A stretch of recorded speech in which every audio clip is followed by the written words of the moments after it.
अब depression in freezing point की बात करते हैं। फ्रीजिंग पॉइंट होता क्या है? वो टेम्परेचर जहाँ सॉलिड और लिक्विड फॉर्म जो है सॉल्वेंट की एक ही टाइम पर एग्जिस्ट होना शुरू हो जाए और फिक्स एक्सटर्नल प्रेशर यानी वाटर एटमॉस्फेरिक प्रेशर, उसको फ्रीजिंग पॉइंट कहते हैं।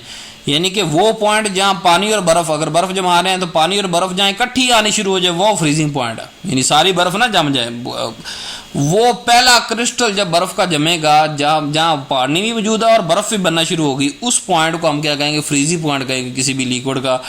तो इसलिए हम कहते हैं कि सॉलिड और लिक्विड को एग्जिस्ट है, मतलब बर्फ बनना शुरू हुई है, बनी नहीं अभी, पूरी बना नहीं, छन्ना पूरा जम गया जी, या हमारा जो है बीकर पूरा जम गया नहीं।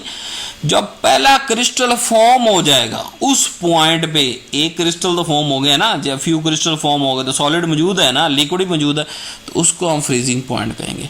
फ्रीजिंग पॉइंट डिप्रेशन क्या होता है कि जब नॉन वोलेटाइल सॉल्यूट आप प्योर सॉल्वेंट के अंदर डालते हैं तो फ्रीज जो है लो टेम्परेचर जल्दी जो है फ्रीज हो जाता है then the temperature of regional at which the pure freeze, and this difference is का freezing difference in freezing point between the pure solvent solution is का फ्रीजिंग डिप्रेशन।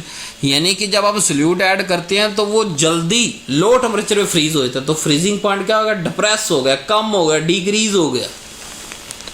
अब वजह पढ़ लेते हैं जी।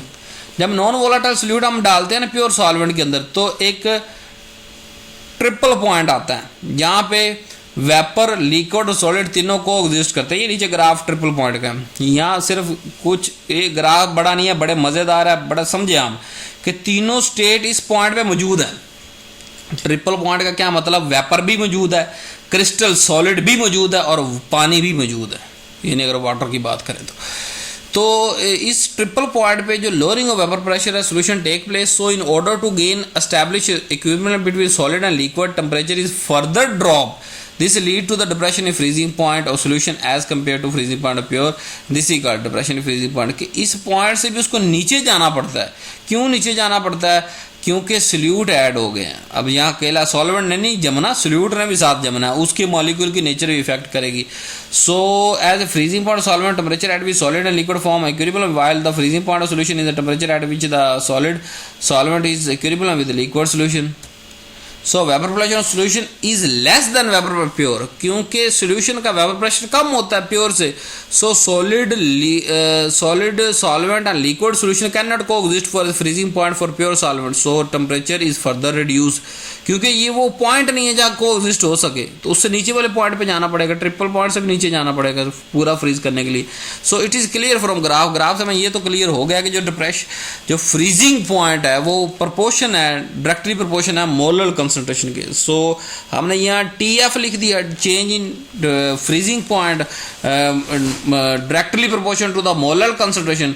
सो जो रेशियो हमारे पास निकल के आई वो हमारे पास ये है कि ratio between freezing temperature and lowering vapour pressure is constant equal to K, कि जब हम इसको डिवाइड कर देंगे, यानी कि divided by the partial pressure is equal to K naught आ जाएगा, इसका कांस्टेंस आ जाएगा, इधर डिवाइड और उधर जाएगा मल्टीप्लाई हो जाएगा, तो ये हमारे पास चेंज इन फ्रीजिंग या depression in freezing point is equal to K naught, जो कि कांस्टेंस है, और delta P over P naught के उसके यानी प्रेशर के अंदर वेपर प्रेशर चेंज कितना आया divided by pure vapour solvent का प्योर। तो राउट्स लॉ ये कहता है कि change P over P note वो x2 के बराबर होता है, ठीक है। तो यहाँ हम चेंज इन P और P नोट के जगह पे x2 लिख देंगे। सो इक्वेशन नंबर 2 को अगर देखें तो डिप्रेशन इन फ्रीजिंग पॉइंट, ये प्रोपोर्शन किस क्या प्रोपोर्शन हो गया? ये मोल फ्रैक्शन ऑफ सोल्यूट के। अब देख रहे हैं हम हर जगह पे क्या चीज़ साबित करने की कोशिश कर रहे हैं, हम ये चीज़ साबित करने की कोशिश कर रहे हैं कि भाई ये जो काम हो रहे हैं depression in freezing point, elevation of boiling point, ये मोलर कंसंट्रेशन ऑफ सोल्यूट के डायरेक्टली प्रोपोर्शन है, उस पर डिपेंड कर रहे हैं। अब x2 हमें पता है x2 किसके बराबर होता है? m over 1000 over m1। सो ये वैल्यू वहाँ पुट कर देंगे तो डिवाइड का डिवाइड नीचे आके मल्टीप्लाई हो जाएगा और जो ऊपर डिवाइड हो रहा है वो नीचे आ जाएगा, ठीक है।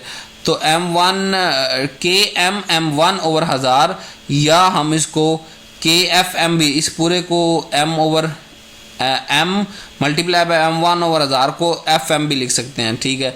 तो ये वो फ्रीजिंग पॉइंट है। KF हमारे पास यहाँ जो नया कॉन्स्टेंट आया, ये क्या KF कौन के मोलर कंसंट्रेशन या साइरोस्कोपिक कॉन्स्टेंट। अब इसको देख लेते हैं कि फ्रीजिंग पॉइंट डिक्रीज तो हो रहा है सॉल्वेंट का, by addition 1 mole of solute in 1 kg of solvent, कि एक के वोलाटाइल सॉल्वेंट लेना है 1 kg, उसके अंदर हमने 1 मोल जब सोल्यूट डाला तो कितना फ्री होगा, वो उसके कॉन्स्टेंस के बराबर है।